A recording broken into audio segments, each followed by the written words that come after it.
Awusekusebenzekile futhi sekusebenzekile ngibonile hayi. Liyasuka umunyawo liyakhala unyawo kunzima lapha hayi bekuzima. Kunjani bhuti? Ngiyaphila njani? Ngiyaphila. Bengacela uzazise ebantwini. Lo uMathamnandi umfaka sibiya odabuka le kwaNongoma kwaMandlakazi esigodini sasedingini. Usibonelo nje kwaSibiya waziwa ngoMathamnandi endimeni ezomculo siyabonga. Hayi siyabonga bhuti. Wena uze ngani la namhlanje?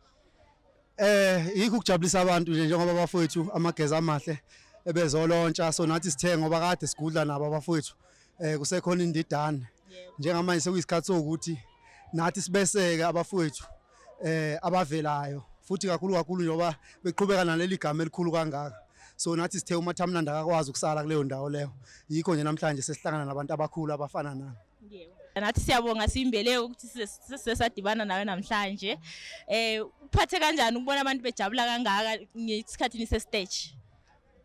Impela nami ngizophinde ngibonge futhi kuyimbeleko angikwazi ungabongi kini ukuthi ninginyomule kubantu abangaka ningilethe la ngithi nje up ngembeleko up ukubuyela embuzweni wakho kuyintokozo vele phela masenza lapha estage suke senzela khona ukuthi abantu bejabule so uma kunabantu othi mangabe wenza into babona bejabula kuyakukhuthaza nawe lokho kusho ukuthi ulalele la mhlawumbe ongenzanga kahle khona uhambe uyolungisa ubuye sewuvuthiwe impela sewushisa ngenye indlela siyabonga. Hayi so kulabo abafuna ukubona abebengekho abafuna ukubona lento ebiyenzeka la bengakuthola kuphi mabefuna ukubona noma ukulalela imusic yakho? Umusic wami uyalaleleka lapha kakhulu nje ngiyayithi mina ngibathumele ku Spotify ngoba lapha ku YouTube senezinye iminyaminya ngeke ngayebudalula lapha kodwa nje mayefuna ukuza umsebenzi kaMathamnandi lo umfoka sibiya akaye ku Spotify then ke alandele ipage kaMathamnandi elithi Mathamnandi Music Group ku Facebook ku TikTok ngitholakala njengoMathamnandi Sibiya. Ngiyabonga kakhulu. Angazi mhlawumbe noma inamba bayidinga. Hayi ngayisho mayufuna.